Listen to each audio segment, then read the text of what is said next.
এই ট্রফিটাকে প্রদান করবে উইনিং টিমের ক্যাপ্টেনকে।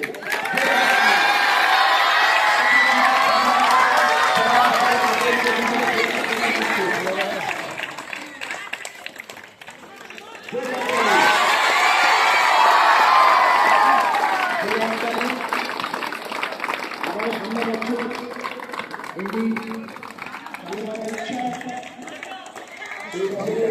বছর সঙ্গে সঙ্গে পরিসমাপ্তি।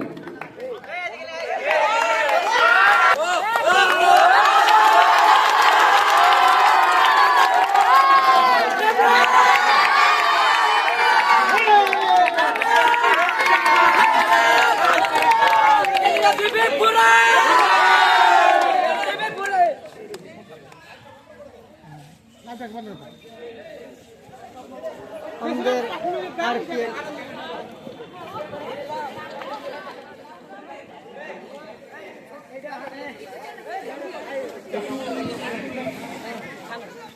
কেমন লাগলো তোমাদের? প্রত্যেক বছর চাও তো নাকি? যাই হোক, একটা বাচ্চা শিশু যেরকম জন্মগ্রহণ করলে স্টেপ বাই স্টেপ বাড়ে, অনেক কিছু শেখে, অনেক কিছু ডেভেলপ হয়, সেরকম এটাও তোমাদের একটা ফার্স্ট টাইম, অর্থাৎ রানী পাবলিক স্কুলের প্রথম